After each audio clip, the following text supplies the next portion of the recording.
Welcome to Unprofessional Parenting. We're your hosts, Matt and Lainey. I'm Lainey, a licensed clinical social worker with over a decade of experience working in child welfare. And I'm Matt, with more than 10 years working in church ministry. And together, we're foster and adoptive parents who know firsthand that parenting is anything but perfect. We're here to laugh, learn, and share the real side of raising foster and adoptive kids. Parenting isn't about being perfect, it's about showing up even when you feel completely unprofessional at it. So let's get into today's conversation.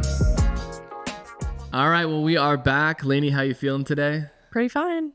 Pretty fine. Pretty fine. Fine is not a great word in my vocabulary. Great is great. Good is good. Fine is just like regular. You're just super mid. Are you mid right now? No, what about pretty fine? Pretty fine? Yeah. So like the better form of the word fine? Yes. Okay, so just one step up from fine. It's not like I'm not middle class, I'm upper middle class. You know? You're feeling upper middle class today? Yeah. Heck yeah. Well, I guess that's fine. It's fine. It's pretty fine. We'll take it. We're good. All right. Well, in today's episode, we mentioned earlier in our intro, we are talking about the unexpected barriers to our foster kids entering into our home, things that we didn't expect it to be a barrier in their life to adjusting to a different form of life and a different season of life. Yeah. There are the expected barriers out there we went to training for to become licensed foster parents, and they tell you of all the things that you should look out for. Like, there's not going to be immediate trust right off the bat. It's going to take a while to get used to family life and things like that. Right. They explain some of the barriers that are expected and that you should expect. But each foster case is very different and very unique and comes with its own unforeseen barriers.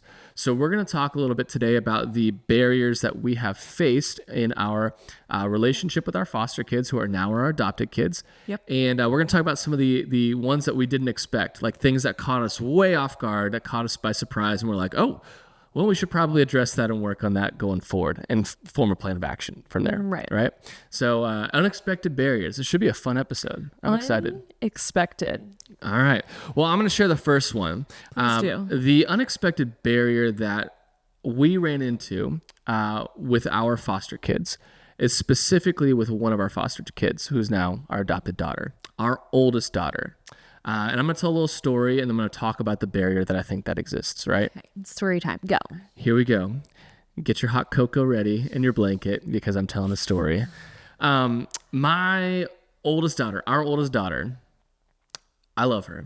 She's awesome. She's Matt, tell the story. She's really great, but I gotta give context. I gotta give context to this. But she is outgoing. She's friendly. Mm-hmm. She's kind. She cares about people. And I remember one time I had noticed that she was struggling with the ability to plan in the future, to think about the future, right? And it's really funny that I noticed that, because that's one of the flaws of my life. I live in the... You're like, I'm familiar with this. Yes, maybe I can address this. I live in the here and now, and that's a completely different podcast episode just about myself personally. But I remember I wanted to get with her and talk with her about maybe some steps that she could take in the future. I mean, she is 15 now, almost like 16. What is her future? Yeah, what does your future look like? Yeah. And so I took her to coffee on a little coffee date before school one day. And we sat down, and I was just asking her questions about what she thought about the future. Yeah. And I was perplexed. I was like, "You've never thought about some of these things?" Like what? Like what? The one that got me the most was, I had asked her about, have you ever thought about your wedding day? She talks about how she wants to be married and have a ton of kids and be like a mom, like that's one of her goals and stuff like that. But I had asked her about your wedding day. Have you ever thought about like what kind of dress? Have you ever dreamed about it? She has a Pinterest. Have you ever gone on Pinterest and created a wedding board or things like that? That's like what every little girl does. Exactly. Yeah. Like, you're dreaming about your princess wedding one day, right? And my daughter said, no.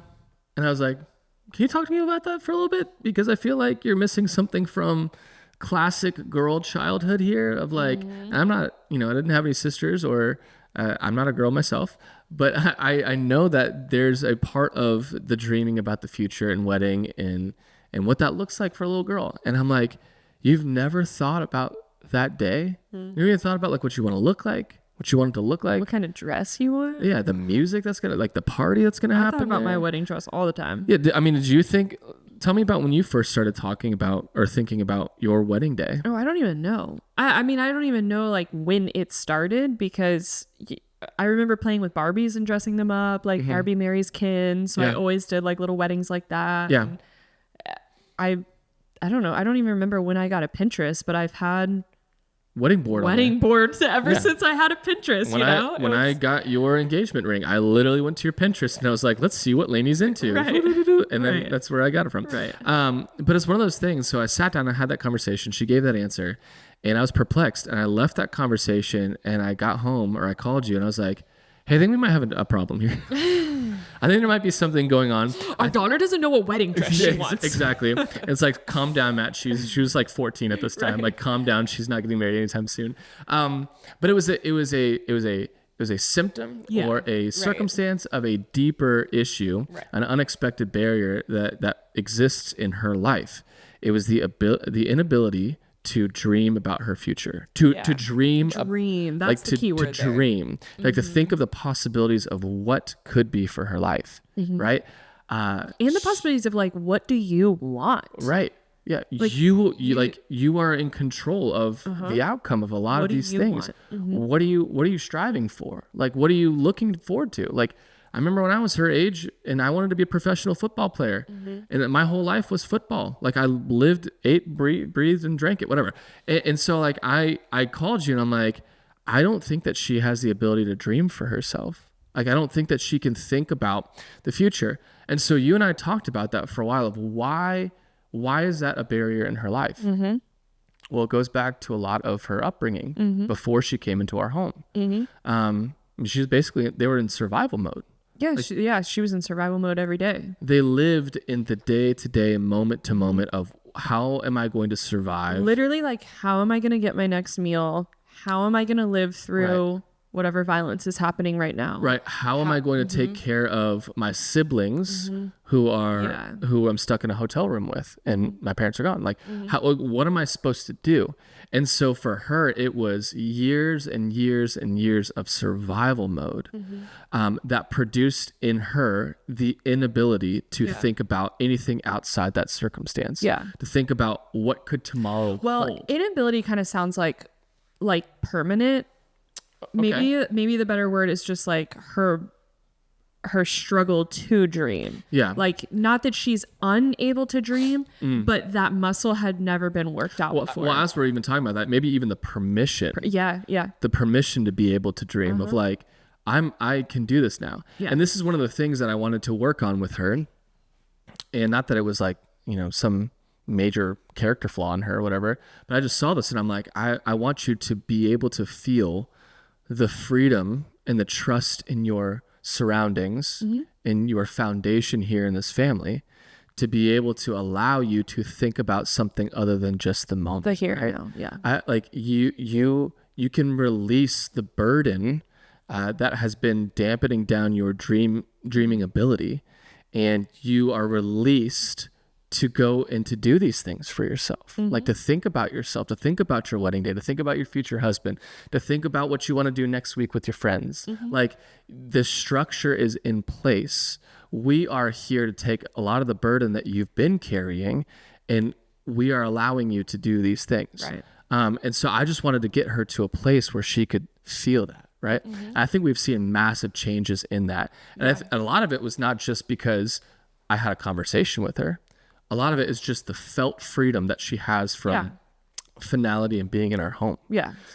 If we go back to a few years ago when we announced to the girls that we were adopting them, and the reaction that she had in that moment, we have the video of it. It was awesome. I'm so glad we videoed that. Yeah, it was so great. It was so great. Yeah. And obviously there's such emotion that goes into that. And I don't want to discount, bio family and relationship there and things of that nature. We just did a whole episode on being called mom and dad and all that stuff, the transition that's just weird. But for her, when we announced that to them and we gave them a letter and they opened it up and read it, and her immediate breakdown in that moment of like crying, but it was It was joyful. You could see just years of weight like fall off her shoulders. Yeah. Like the physical reaction she had was like the burden became lighter. Yeah, the burden became lighter. And it was like, it was one of those things where I'm like, that was a physical manifestation of like the emotional and like just the trauma and everything that's been going on in her life for a long time. So it's been a process to get to a place where she can start to think for herself, think and dream and think about the future. So that was one of those barriers where I'm like, nobody really taught me about that. Nobody really mentioned any of that. And so, it's something that we had to work through together as a husband and wife, but as a family as well, of just making sure that she understands and realizes and feels the freedom to be able to do those things. It's still a work in progress. Yeah. Oh, absolutely. It's not like a one-time conversation. It is absolutely a work in progress. It's absolutely a work in progress. But go ahead. What's the unexpected barrier that you've felt? I think that one of the most interesting barriers that I have noticed is how do I phrase this? The lack of knowledge in knowing how to access the resources that are around them. Okay. And use resources that are suddenly around them. Okay. A lot of kids come from a resource desert, basically. Like they don't have the resources needed in their childhood to, I don't know, like do anything truly, like educational resources, financial resources, emotional resources, like a lot of that is just totally deprived. Yeah. So when they're in foster care and they come into a family that is resource abundant, like our family, emotionally, financially, education, like all these things, there was this assumption I think I made of like, well, you should do so well now because you have every resource you could ever want at your fingertips. Right. But for them, it's like drinking from a fire hose. Yeah. It's like, what do I tap into here? That, or it's like, they just don't know how to use resources. So can you give me like an example of like a real life story? Yeah. Like a felt example of that would be, just like let's use homework, for instance. A couple of our kids struggle educationally. And so they would have like missing homework assignments, or they would totally bomb a test. Now, our kids are in private school, which automatically has more educational resources. There's tutors available. Teachers are always open for extra help. Very available. Yeah. Yeah. Very available. Like all you have to do is literally go to your science teacher and be like, can you spend 30 minutes at lunchtime with me on this? They'd be like, yep, absolutely. We are available. There are programs on their computers. Like there's so much resource for them. And we've had so many conversations with them about like, there are certain things that you should never fail on when it comes to school. Like homework, for instance, a lot of their teachers allow them to do their homework until they get 100%. I wish I had that. I know. Right. So like tests are one thing. Tests are like, hey, listen, like you can only study so much and remember so much. And if you don't do well on a test, but you tried, then you tried. But homework, we always tell them, like, if your teacher gives you the option of doing this homework until you get a 100, there should never be a reason that you don't get a 100. Right. And so often we went down the checklist of like, did you email your teacher? Like the reason they didn't do their homework is like, I didn't understand it. Okay. Did you talk to your teacher about it? Did you ask a question during the lesson when you didn't understand it? Did you go to your teacher after the lesson and tell her you didn't understand it? When you were doing your homework at home, did you talk to either of us about helping you do your homework? Did you jump on ChatGPT or whatever other math helpline? Yeah. Like, did you do like, so we just like go down this list of like every resource that's available to them. And then they just stare at us with eyes like, like, I can do that? No, I didn't do any of that. Right. And it's like, they do know that these resources are available in a way, like we've talked about it, but there's still that barrier there of like, they've never had these resources before. Therefore they don't know how to continually access them. Yeah. It's just easier to not do it than to put into work to find those resources and use those resources. Yeah. Like I just think if you haven't drank drink water in so long, and you're in a desert and you come upon an oasis, like, do you know that you can just like go get water there, right? Yeah. So like some of us would be like, there's water, go drink it. Yes. But do they know that they can go drink that water because they're so used to just being thirsty? Yeah. So it's just, I think that like lack of understanding how to access the resources that are around them. There was, at the beginning of our process, there was this frustration of like, why are you still failing at certain things? Yeah. It happens every 9 weeks. Yeah. I have this conversation. Well, for school. Yeah. You're talking about school specifically. Every 9 weeks. Yeah. But there's also that, you know, I'm pretty sure every kid does this at home, but like they'll walk in and be like, lady, where are the napkins? And you're like, where they always are. Literally. There's none there. Well, where do we keep the napkins? I don't know. It's like, do you want me to hold your hand and walk you to the laundry room? Because they're right there. It's like, it's that same thing over and over again. And we're going to talk a little bit in just a second after we bring up some of these unexpected barriers about how it does bring frustration if you're not expecting it, right? If it's something that you're just another thing that you're dealing with when it comes to integrating a child who's out of your home into your home, right? And there can be frustration with that. So we're going to talk a little bit about how to manage that and what to keep your mind on when those things happen, because you can't just be angry all the time at those things, or else you're going to be angry all the time, right? I think another one of the unexpected barriers that I faced, or we both faced, I could probably say this for you as well.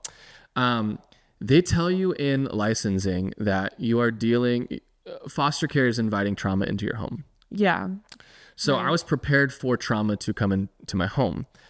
I think one of the barriers was for our kids getting integrated into life with us. It was like us being able to understand how trauma presented itself and affected each one of our kids in a completely different way. Yeah. It took a long time, still a work in progress of trying to figure out how each of our kids thinks about in a trauma response moment, right? And what's going on in their mind, and then our next step. Right. A lot of trial and error, a lot of failure on our end of like handling things completely wrong, and just like it's taken 5 years plus for us to understand what is the best way to interact with our kids when they are having a trauma response moment. Something I was completely unprepared for. Well, the similar barrier in that is also not knowing what the trauma triggers are. Yeah, that's because very true. You sit in class and you can read books and all these things and trauma triggers. And I always thought of it as like a war veteran. You know, I think that's the most... I think general society understands PTSD through the eyes of a soldier, right? Like you hear the fireworks at night, it reminds them of bombs in the war, and then they have a response to that, or a trauma response to that. Yep. That's not what it looks like in kids who have childhood trauma, though. Yeah. Like there isn't always a very obvious firework boom that then results in a child being scared and thinking that it's a bomb. Yeah. Like it isn't always so cause and effect in that way. Right. And there will be times when a trauma response was happening, like a very clear, like we look at our child and go, okay, there's something is happening in their brains right now. Yeah. I always say it's like their brain is on fire. That's what it always looked like to me. It's like all of a sudden, like boom, their brains went up in flames. Yeah.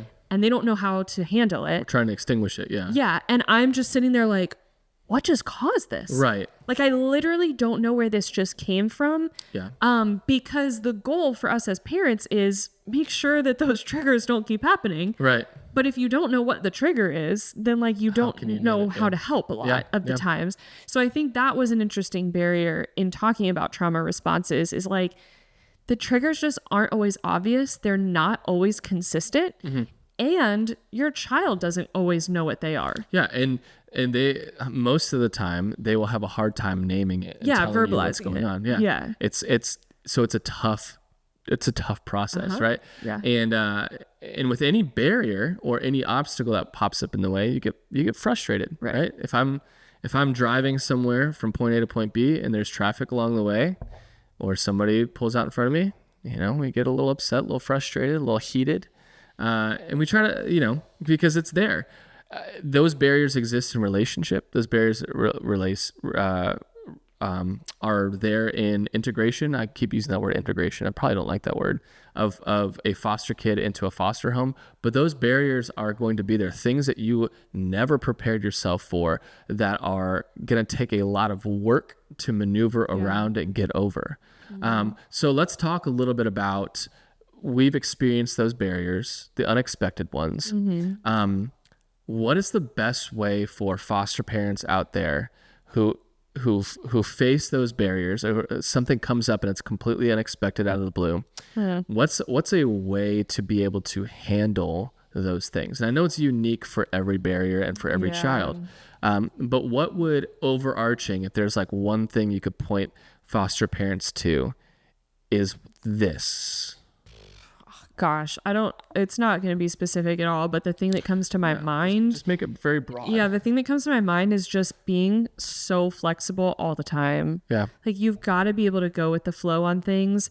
And I mean that not in like a scheduling sense, but I mean that in like an emotional sense.